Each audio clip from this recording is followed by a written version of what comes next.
नमस्कार बच्चों। क्या आपने किसी गांव को देखा है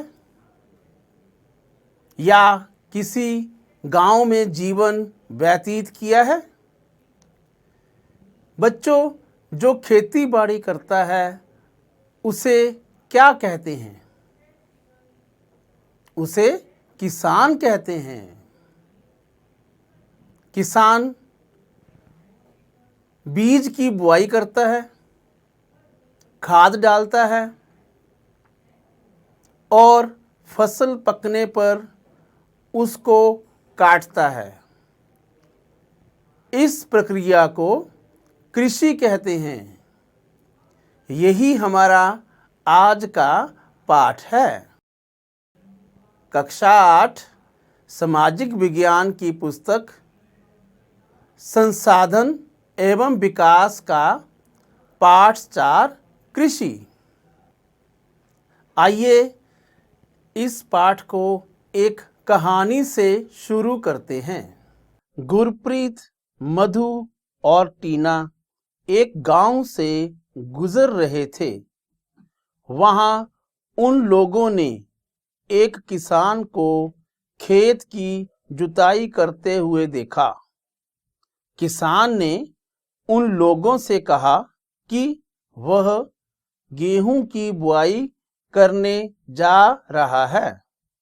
मृदा अर्थात मिट्टी को उपजाऊ बनाने के लिए अभी खाद डाला है।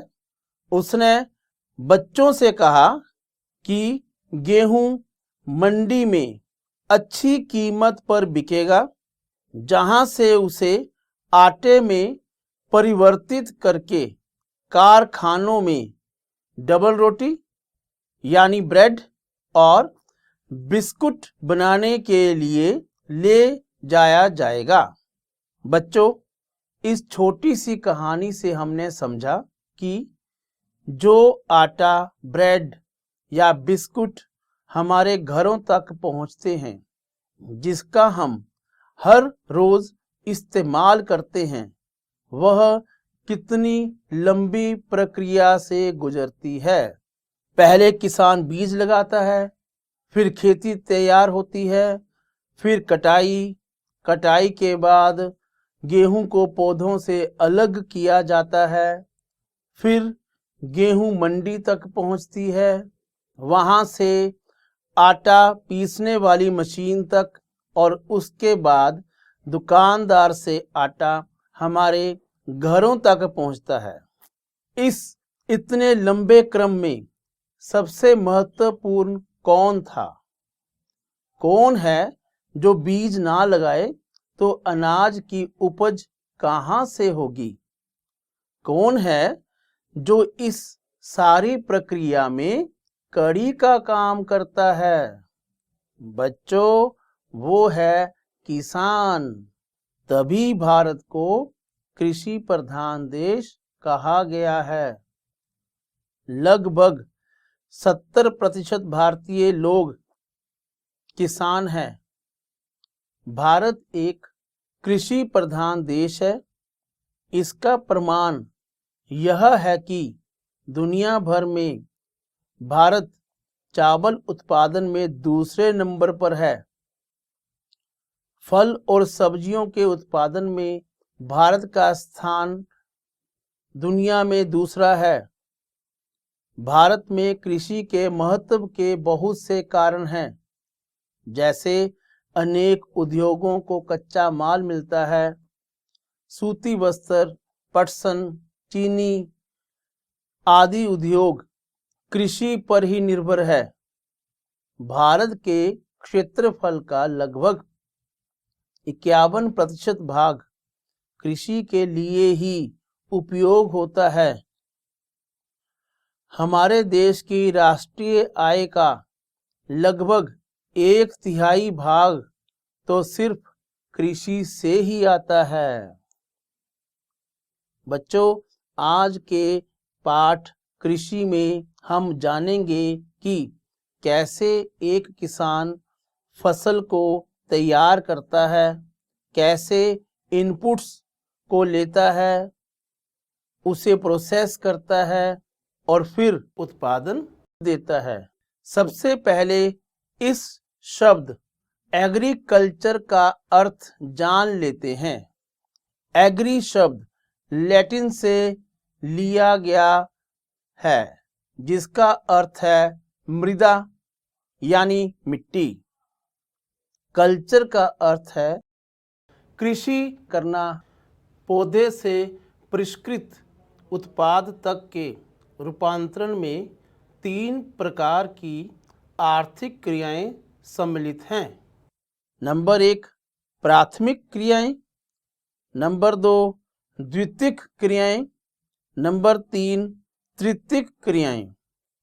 कृषि यानी एग्रीकल्चर एक प्राथमिक क्रिया है। फसलों, फलों, सब्जियों, फूलों को उगाना और पशुधन पालन इसमें शामिल हैं। विश्व में 50% लोग कृषि संबंधित क्रियाओं में लगे हैं। द्वितीयक क्रियाएं वो हैं जब हम कृषि से प्राप्त हुई वस्तुओं को तैयार करते हैं, जैसे कपास से कपड़ा बनाना, ब्रेड तैयार करना आदि। तृतीयक क्रियाएं वो हैं जब प्राथमिक और द्वितीयक क्रिया को सेवा प्रदान की जाती है, जैसे यातायात, बैंकिंग, विज्ञापन आदि। कृषि एक प्राथमिक प्रक्रिया है। इसमें फसलें उगाना, सब्जियां उगाना और पशुपालन आता है। दुनिया की 50% जनसंख्या कृषि से जीविका कमाती है। भारत की 2/3 जनसंख्या कृषि पर निर्भर है। कृषि को प्रभावित करने वाले कारक: अनुकूल स्थलाकृति, मृदा और जलवायु कृषि क्रियाकलाप के लिए अनिवार्य है। जिस भूमि पर फसलें उगाई जाती हैं कृषिगत भूमि कहलाती है। कृषि क्रियाकलाप विश्व के उन्हीं प्रदेशों में संकेंद्रित हैं जहां फसल उगाने के लिए उपयुक्त कारक विद्यमान हैं। क्या आप जानते हैं एग्रीकल्चर यानी कृषि मृदा की जुताई, फसलों को उगाना और पशुपालन का विज्ञान एग्रीकल्चर कहलाता है। सेरीकल्चर रेशम उत्पादन, रेशम के कीटों का वाणिज्यिक पालन सेरीकल्चर कहलाता है।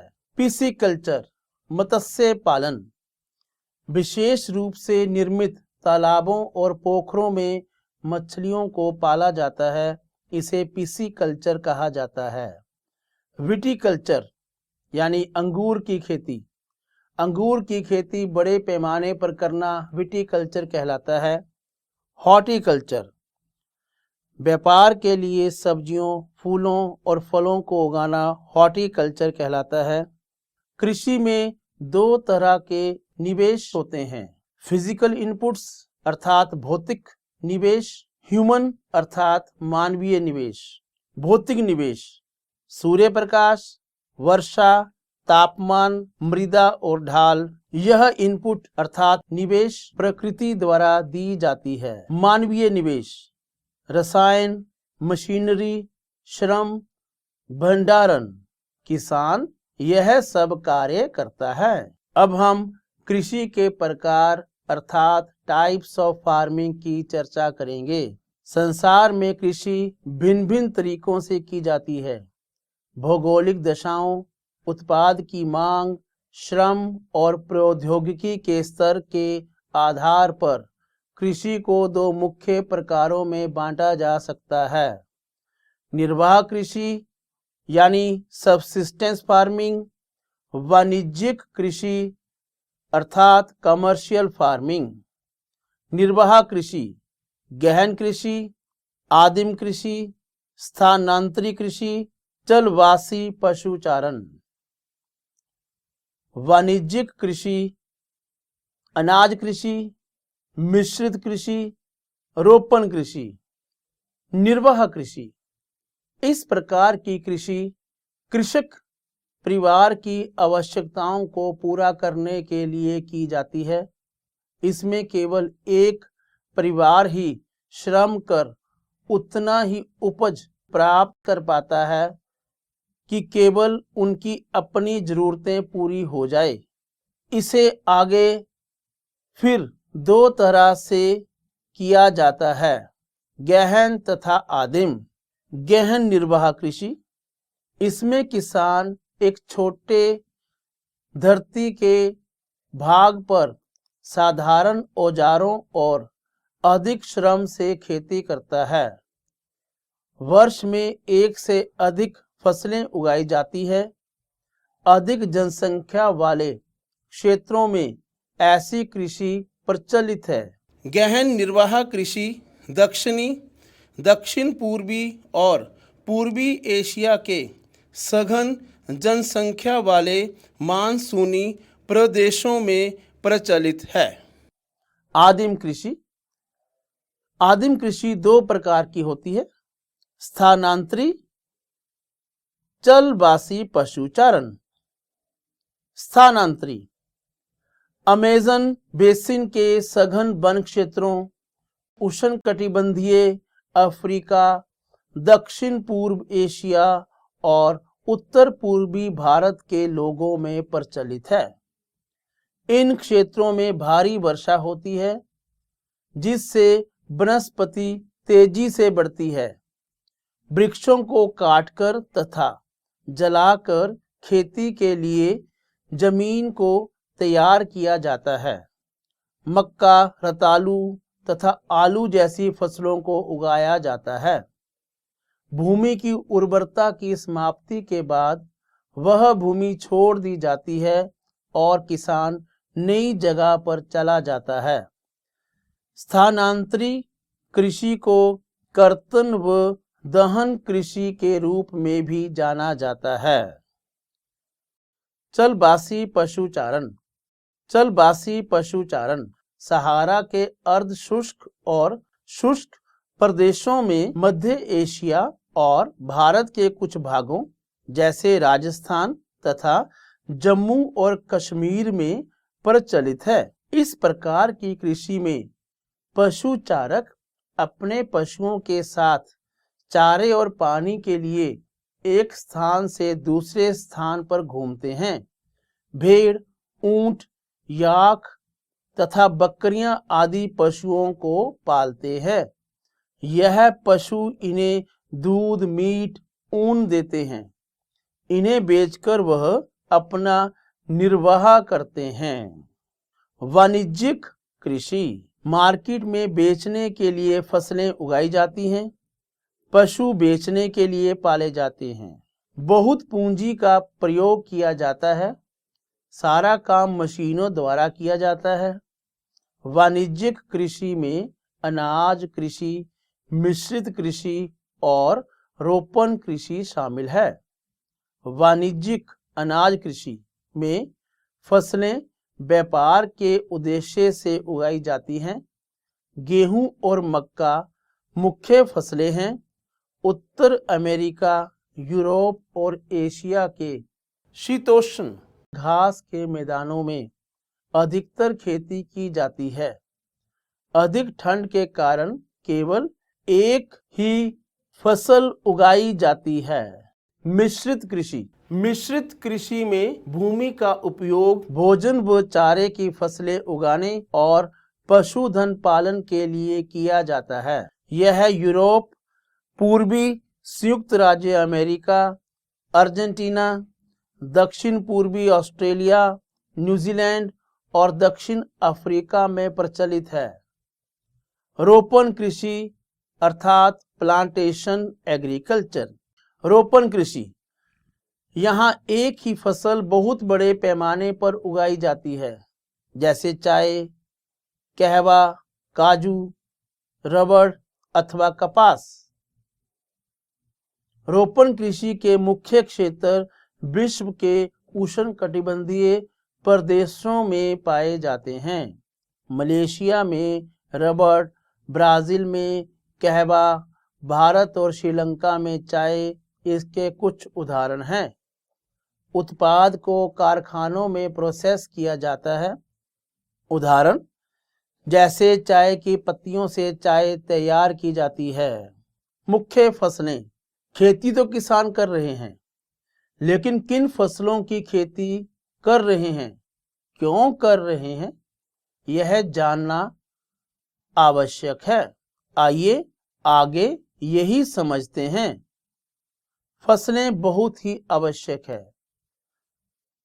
हम सब काम कर पा रहे हैं क्योंकि हमारे अंदर एनर्जी है। यह एनर्जी कहाँ से आती है? जब हम खाना खाते हैं। और खाना कहाँ से आता है? पेड़ पौधों से। तो पौधा एक बहुत बड़ा सोर्स है खाने का। विभिन्न प्रकार की फसलें उगाई जाती हैं ताकि लोगों की खाने की जरूरतों को पूरा किया जा सके। फसलें। विभिन्न प्रकार की फसलें लोगों की आवश्यकता की पूर्ति के लिए उगाई जाती हैं। कच्चे माल की आपूर्ति के लिए फसलें उगाई जाती हैं। उदाहरण के लिए मान लो बिस्किट ही बन रहा है, तो वो कैसे बनेगा? आटे से या मैदे से? आटे के लिए गेहूं उगानी पड़ेगी। तो इस तरह से पेड़ पौधे या फसलें कच्चे माल की आपूर्ति करते हैं। जैसे चीनी बनाने के लिए गन्ना उगाया जाता है। मुख्य फसलें जिनके विषय में हम चर्चा करेंगे: गेहूं, चावल, मक्का, मिलेट, कपास, पटसन, चाय, कॉफी। चावल यह संसार की मुख्य खाद्य फसल है। यह उष्णकटिबंधीय और उपोष्णकटिबंधीय प्रदेशों का मुख्य आहार है।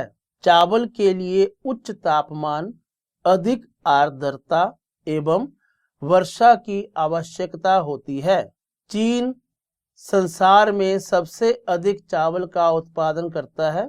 इसके बाद भारत, जापान, श्रीलंका और मिस्र हैं। उचित जलवायु के कारण पश्चिमी बंगाल और बांग्लादेश में एक वर्ष में 2 से 3 चावल की फसलें उगाई जाती हैं। गेहूं को बोने के समय मध्यम तापमान अर्थात ना ज्यादा गर्मी ना ज्यादा ठंड की आवश्यकता होती है, लेकिन कटाई के समय तेज धूप की आवश्यकता होती है। इसका विकास सुअपवाहित दोमट मृदा में सर्वोत्तम ढंग से होता है। गेहूं America, Argentina, Asia, Ukraine, Canada, Australia और भारत में विस्तृत रूप से उगाया जाता है।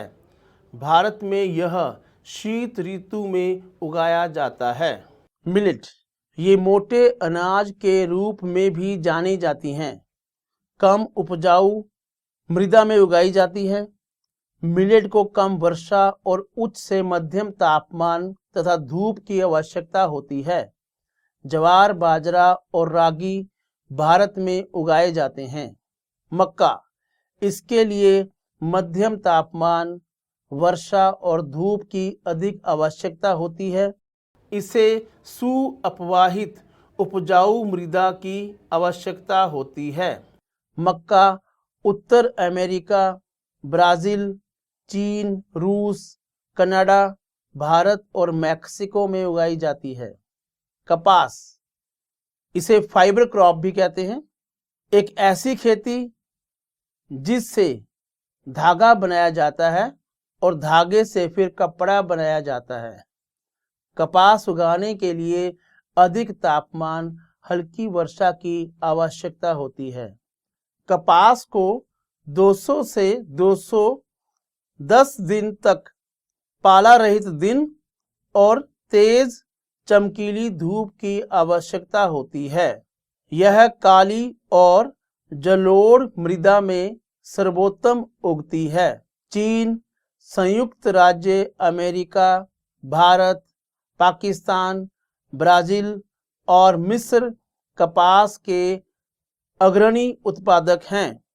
यह सूती वस्त्र उद्योग के लिए एक महत्वपूर्ण कच्चा माल है। पटसन, इसे सुनहरा रेशा यानी गोल्डन फाइबर भी कहा जाता है। यह जलोढ़ मृदा में उगाई जाती है। कपास के विपरीत इसे भारी वर्षा और गीली जलवायु की आवश्यकता होती है, लेकिन तापमान उच्च ही चाहिए। फसल उष्णकटिबंधीय क्षेत्रों में उगाई जाती है। भारत और बांग्लादेश पटसन के दो बड़े उत्पादक हैं। कॉफी, इसके लिए गर्म तथा नम जलवायु की आवश्यकता होती है।